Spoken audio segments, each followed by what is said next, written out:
Hey folks, I'm Mr. Producer, and on today's episode, we've got Keith Kalfas with us, dropping some wisdom bombs on the importance of knowing your worth. This chat went down at Lawntrepreneur Academy Live 2019, and let me tell you, it's a timeless gem.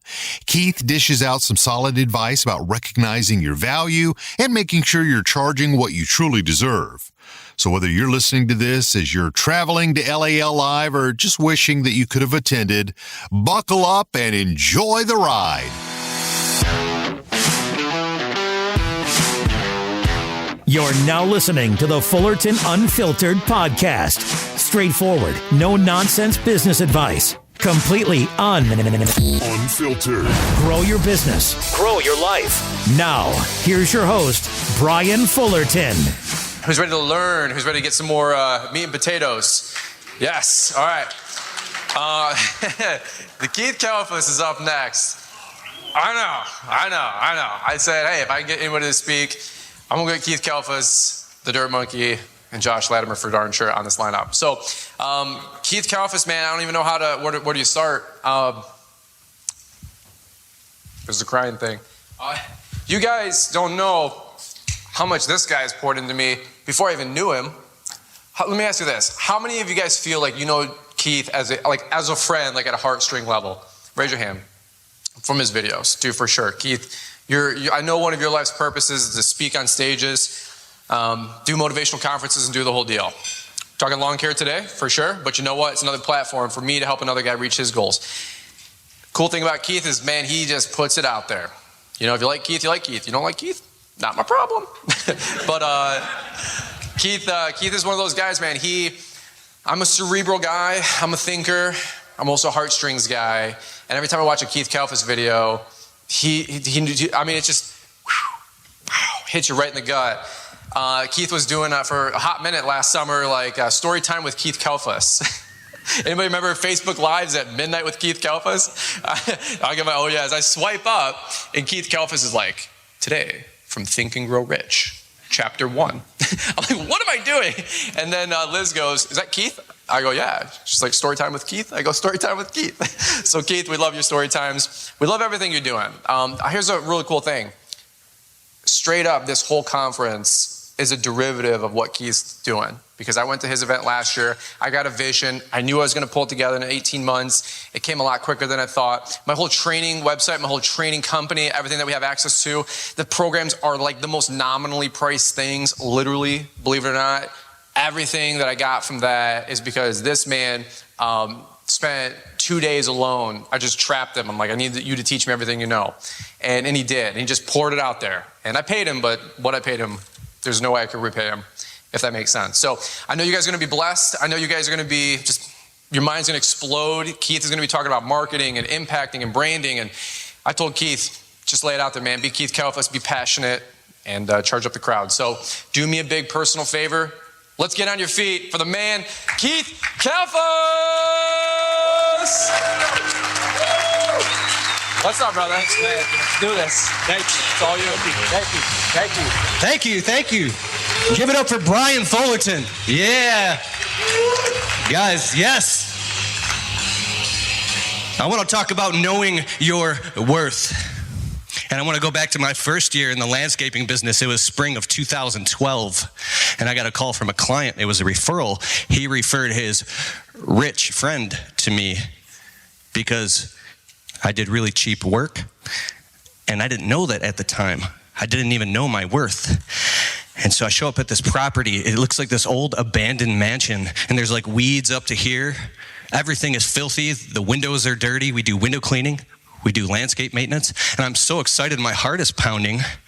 And I was there just to do a quote for window cleaning. So I call up this client. He was a rich plastic surgeon, and he wasn't there. And I'm walking around this huge house. It's like 8,000 square feet. It's like $1,000, $1,200 window cleaning job. I'm like, I'll do all your windows for like, I could save you some money. I'll do it for like $200. And he's on the phone. He's this Greek guy. He's like, do it. And I'm like, oh, I didn't send you an invoice yet. I didn't know what I was getting myself into. So then I'm like, I do landscaping too. Like your whole property, like what's going on here? This place looks abandoned. Like I can pull the weeds. I can trim some stuff. How much? I'm like, I walk around the property. Now there's easily, I'm not kidding you, like 20 grand in work. Massive property, goes down to a forest. I'm just looking at the stuff around the house, right? I was scared out of my wits just getting started. I didn't know what I was getting myself into, and I didn't know my worth. So I walk around and I'm like, well, I can trim the bushes and pull some weeds for like $200. He goes, do it. I'm like, dude, I didn't even send you an invoice yet. What's going on here? But I was so excited. My heart was pounding because now I was getting work. When you're scared and your bills are due, when you have an eviction notice and you don't have anybody to help you. I didn't have the YouTube stuff back then like we do now, and I'm angry at that because all those years spent. But anyways, I show up to his property literally that Wednesday. He's like putting the pressure on me, so I'm so happy. We're trimming the bushes and pulling the weeds or cleaning the windows, and I literally wasn't even charging enough for taxes or insurance or anything like that. I was charging $15 an hour. So after that, I was like making like $5 an hour. And then I meet the guy. Like, this guy's, I find out that over the next year that the guy's actually a billionaire. And he's standing over me, and I'm so happy giving him an invoice. And he looks at this little tiny weed out past the driveway, straight up by the mailbox. He goes, what the hell is that?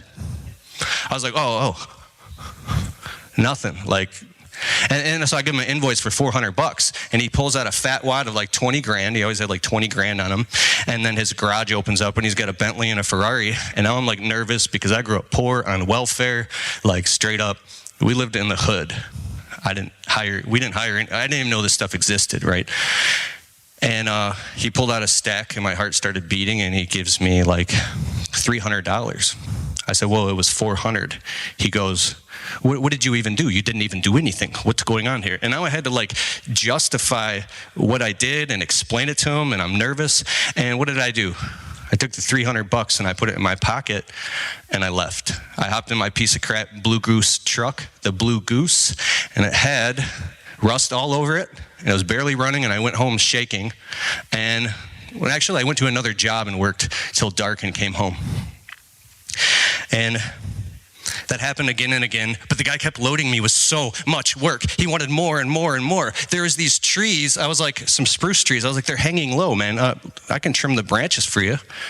There was literally 10 grand in tree work on this guy's property. He goes, how much? I'm like, well, let me look around.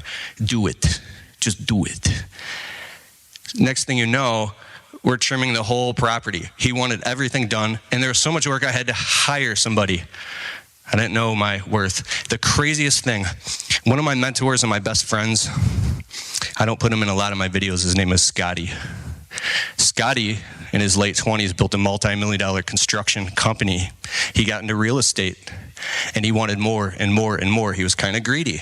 He was doing $2.3 million in his construction business and acquiring assets, and then he went into the restaurant business. And he trusted partners he didn't know anything about the restaurant business, but he needed more, and everything collapsed and fell apart. Everything went under. He ended up even getting audited by the IRS, and he ended up sleeping in the ghetto of downtown Detroit in the back of his Jeep with nothing, $1.4 million in debt. And how we became friends is a whole nother story, but he called me up wanting to work for me. And I was a scared kid running around, not knowing my worth. And he wanted like $15 an hour. I was like, dude, I can only pay you like 10 cash. He said, dude, I need at least 15. So now we're working side by side, and this guy who was a millionaire is working for me, and he's teaching me about business as I'm literally scared out of my mind, not knowing my worth, working on this guy's property. And we're shoveling rocks one night. And he says to me, he goes, bro, we've been working till 8 and 9 p.m. till dark every single day. I need to go home and see my family. I'm like, what do you mean you can't? We got to get this job done. Like, in my head, if I worked more hours, I would make more money. I didn't understand thinking in terms of projects and thinking in terms of profitability. To me, it was hourly because I was still technician-minded, like an employee, not knowing anything about a business. So he goes, dude, you have to have, and that's the first rule of today, hours of operation. By implementing these simple little systems and structures into your business and building boundaries, you can build a healthier business. I said, I can't get off work at 6 p.m. So you know what I did? I let him off work at 6 p.m. and then I hired other guys for cash and I had them come out and work till dark. I was working 90 hours a week, literally coming home at night like a skeleton, just driving with bags under my eyes and getting in fights with my wife. Our marriage was on the rocks and I didn't see a way out, because when something's so real to you and you're going through it, I mean, that's the reality. And I needed that client. That client kept giving me so much work. So I said, the only way to do this is I'm going to have to raise the price so we can get off work at 6. I was so scared, and I raised the prices 10% on all my clients, right? And then little by little, I was able to implement, we get off work at 6 o'clock. We leave the job site. That doesn't include paperwork or anything, but that simple structure of hours of operation. Oh my God, I went on Google and I'm no longer open up until midnight. I'm closed at 6. I'm closed on Sundays. This took a couple years. Hours of operation are very important, because what happened was now my employees were showing up to work and they weren't burned out. They could actually function. We were pacing, right? So you got to have hours of operation in your business. Now, the next week I'm working, and Scotty and I, we're out in our hands and knees and we're installing these granite slabs, building steps and doing construction. I didn't know what I was doing. I was just trusting him. And he's like, how much did you charge this rich client, right? I'm like, oh, like $1,200 for this whole job. He goes, are you kidding me? This is like $7,000 easy. How are you even making any money? I'm like, I'm not. I'm terrified. And I'm actually doing jobs on the weekends and on the side to make money to pay my bills when I'm working for this client for free. I didn't know my worth. I didn't know my worth. It doesn't matter how hard you work or what you do, or you can run around in circles chasing your tail. But if you don't know your worth, it's never going to happen. Nothing is going to change. And I overheard one time that this client referred to me as a kid. And I really thought about that. It hurt me. I was mad. I was angry because there was truth in it. And I said, oh my God, I do. I perceive myself as a kid, and I act like a kid in his presence. And I started going to work on that and perceiving myself as a man, and a man of business who stands his ground. And it was a long, long time. But anyways, back to Scotty and I were digging. He's like, wait a second. You're only charging that much? Are you paying taxes? I'm like, taxes? No. I'm cashing checks into my personal account. I can't afford to pay taxes. He's like, dude, if you don't pay taxes, the IRS will take everything that you have, bro. Like, you don't understand. I'm like, I can't. I literally can't afford to pay. I would go into this like victim cycle because I didn't see a way out. He told me about the 30% rule, which is the next thing I want you to write down. He said, bro, this will make you or break you in business, in ups and downs, in all times. 30% of all gross income gets set aside in a special business savings account specifically for taxes. That seemed impossible to me. But when he told me the nightmare story of what happened to him, this guy scared the crap out of me to the point where I think it actually hurt me, because I had a friend who was a mentor who had recently just experienced everybody's business nightmare. It was a blessing in disguise. So I instantly raised the prices 30% on all clients, and the funniest thing happened. I only lost like a couple clients. Most of them didn't even flinch. I realized then, I started waking up that my prices were so low that I was like literally the crackhead in a pickup truck running around. I realized I was that guy. And what happened was I went out and I got legit immediately, backdated, paid the taxes, had a bunch of write-offs. It wasn't even that bad.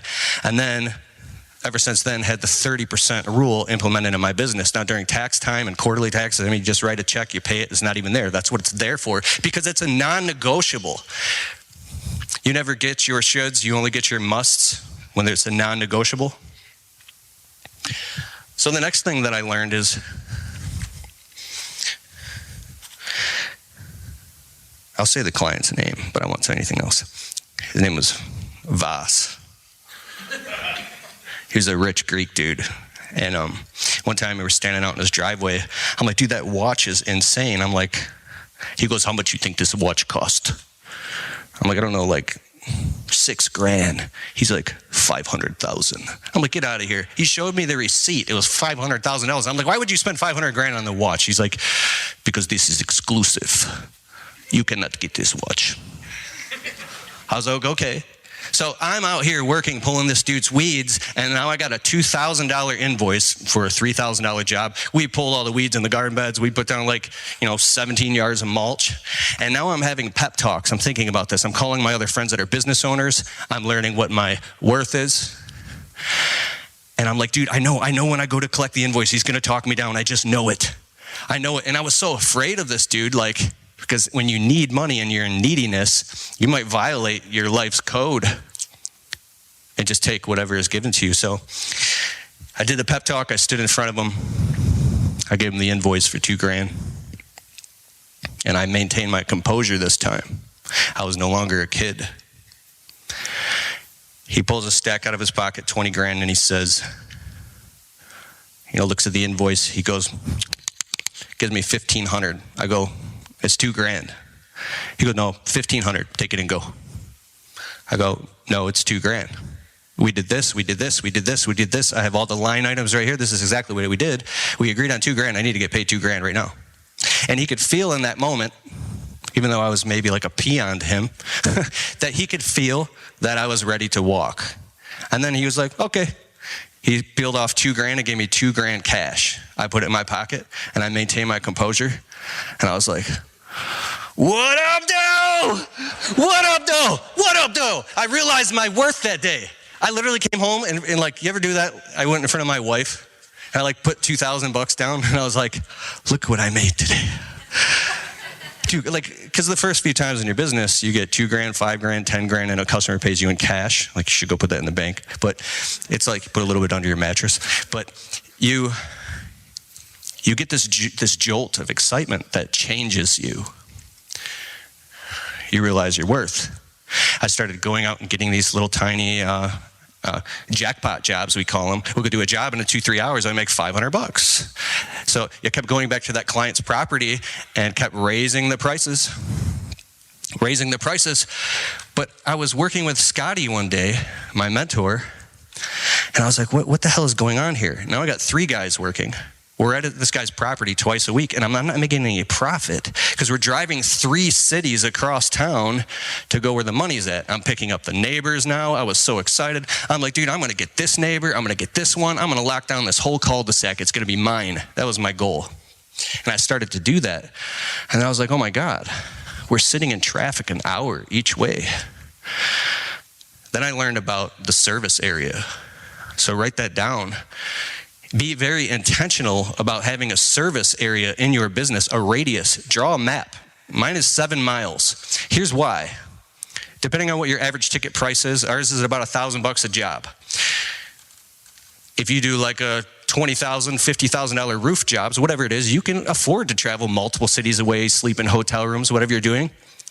Depending on your route density, you got to do the numbers for yourself, but I couldn't afford to do that. So I started raising the prices on the customers that were outside the service area incrementally without however far they were. It was so hard to do. When customers dropped and they said, hey, last year it was $1,000 to do all this, so why is it $1,200, $1,400? And if you have a reason why and you believe it in your heart and you know your worth, you know your what? You know your what? If you believe it in your heart, they'll feel it and you'll get it. And you'll start to get it more and more and more. This is all about expand the top as you dissolve the bottom. Expand the center of your service area as you dissolve what's on the outsides. It's a work in progress. I get pissed off when I meet these young guys, 18, 19, 20. Dog, I just started my landscape business. I made $250,000 the first year watching YouTube and shit. And I'm like, blows my mind. I was like, how did you not go through all those trials and tribulations? Are you just like a genius and I'm stupid? I'm stupid. I literally felt so dumb. But we all have our own cards to play. And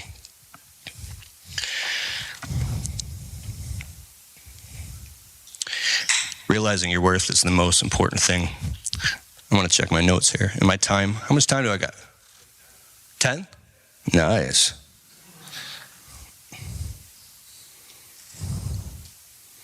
Okay, minimum pricing.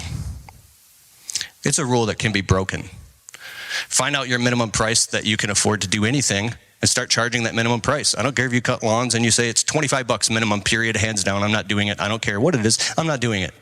I'm not being Mr. Nice Guy anymore. And I talk about this in my videos. You're being nice, you're trying to help the client, and you need the work, whatever it is. And then you show up and then they've got a brand new BMW in the driveway next week. And then the next week they got a brand new patio. And then I go in the house, we do window cleaning too. And then there's a freaking like brand new grand piano, and their little like 12-year-old son is like dee dee dee dee dee dee dee dee, smiling and shit. So you start thinking like, I deserve that too. Don't I deserve to have a good life? Come home to your trailer, your crappy apartment. I had crackhead neighbors stealing. I had brand new shoes. And I put them outside of our front door, and our neighbors stole them twice. My wife was going down the steps in the middle of the night, scared, doing coin laundry at our one-bedroom apartment. It was those really, really, really painful times that make you look and say, you know what? We deserve better than this. So you become vindictive. You get angry. It's not the right thing to do because it'll backfire on you. But with your clientele, if you have to get angry, and whatever it takes to get angry to realize your worth, to start charging the prices that you need to charge to make it happen, then that's that place that you have to go temporarily until you can balance back out into equilibrium.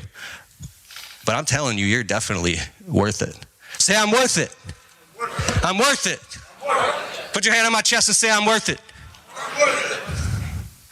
Let's try this. Say, I'm the boss. Turn to your person to your left and right, and give them a high five and say, I'm the boss. Yeah.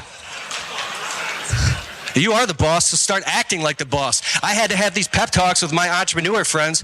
I'm like a wuss shaking in the truck, all this crap. You are the boss of your business. You're the boss. So I'll zip through this real quick when I got like 3 minutes. Don't hire out of desperation. Don't hire employees that are dealing with serious alcohol and drug issues or any of that stuff. If you hire out of desperation, it'll bite you every single time, I promise you. Pre-qualify your employees over the phone. Qualify everybody. Raise the standards of your personal excellence. Raise your personal identity. Is this dying? Can you hear me? Raise and upgrade your identity. The old you of where you started is dead and gone. Hug that person, let it go, cry it out, whatever you got to do. But today, you're an entrepreneur. And today, you get paid what you're worth, and you don't let C players into your business. Sometimes you can't always find A players, but A player is what you're shooting for. When you set boundaries and healthy expectations and train your employees properly, because you can't do it anymore. You can't do everything yourself, which leads me to the next step, is how are you going to raise your prices and do all this? I had excuses like, I can't do it, I'll lose my clients. You have to learn marketing and advertising, period. You have to get good at this stuff. What are you going to do? Sit in the office, sit in your truck and do it while your guys are out working? Tell them what to do. Have them work, sit in the truck and do marketing and advertising and drum up work and keep the hopper full. I promise you, it'll work. Open up multiple bank accounts. Read Profit First by Mike Michalowicz. That book changed my life. I'm like overly paranoid. I have like 13 bank accounts, but I feel safe now. Partly. Get the app called Clarity and install it on your phone and plug all your bank accounts into it. It shows everything where all your numbers are at. Always be marketing and advertising no matter what, and keep yourself booked at least 3 weeks out. How many people here do lawn care? How many do just landscaping? How many do a bit of both? All right, perfect. And then do your quarterly reviews and know your numbers. You can't make any decisions. I was just talking with Joshua Latimer, who's next after me, and this guy is incredible. Knowing your numbers and taking the hijacking the emotional needle out of your arm in your business. It's plugged into your nervous system because it was plugged into your survival. When you could pull the needle out and look at it objectively, that's where you can make accurate decisions. So if a kid like me in the ghettos of Metro Detroit, my mother died of a heroin overdose, my little sister came in and found my mom dead with a needle on her arm. I had a beautiful childhood, but there was hard times. We lived in homeless shelters, and I grew up not knowing what the hell was going on or who I was or what my identity was. It took a long time, and I appreciate every single one of you guys. I really, really do, for being part of this community. I love this community. I love this community. And that's why we're here right now. You know, my uncle told me when I was little, he goes, Keith, little Keith, little Keith. I'm like, yes. He's like, there's no ship coming to save you. Drop my water. There's no ship coming to save you. And I think about that. It's scary out here. But it doesn't have to be. That's all I got. Thank you. Thank you.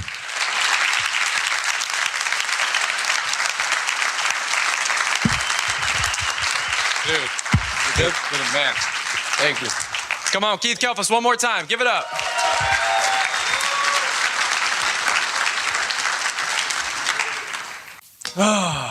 That was good stuff. Keith, appreciate you big time. I'm not going to add to it, but actually I did want to say something. There's a quote, a poem, I should say, back in the day that I read, and it really stuck with me. It was, I bargained with life for a penny, and life would pay no more. However, I counted my blessings when I closed my scanty store. For life is a just employer, pays you what you ask. But once you set the wages, you must bear the task. I worked for a menial's hire, only to learn dismayed that any wage of life I would have asked, life would have willingly paid. Anybody ever hear that poem? It's a shame, because that's why we're here. I want to empower you guys like Keith talked about. And what did you guys get from Keith? It's know your man. Put your foot down on life. Don't let life beat you around, because it will. Like Keith said, Liz and I, we came from nothing. Nothing was a goal. Nothing means you're at zero. We wanted to be at zero. Now we have a little bit more, and I like sharing it and blessing with all of you guys. Hi, I'm Mr. Producer, and one more thing. If you're looking to stay up to date with the latest trends and insights in the world of lawn care, then you need our free email newsletter. It's delivered 3 times a week and includes a Monday motivational to kick off your week, a Wednesday what's new to keep you informed, and a Friday weekly recap of all the content we put out. Join our mailing list to stay connected to the world of lawn care and get exclusive access to the latest and greatest from Fullerton Unfiltered and Brian's Lawn Maintenance. Don't miss out on this opportunity to stay ahead of the curve and elevate your lawn care game. Sign up now with the link we've provided in the show description. Thanks for taking the time to listen to the Fullerton Unfiltered podcast with Brian Fullerton. We hope you enjoyed this production. If so, please consider leaving us a 5-star review for the show. While the techniques and ideas presented here are designed to help you grow a more successful and profitable business, no one can guarantee these results for you. We want to emphasize that entrepreneurship is not easy, and the ideas presented here are just the opinions of Brian Fullerton and his respective guests. No one can guarantee success for you. That being said, we hope the ideas presented here help you and motivate you to go on out there and crush it with your own business. Fullerton Unfiltered Podcast. Thanks for listening, and we hope to see you on the next episode. This has been a Brian Fullerton and Mr. Producer production.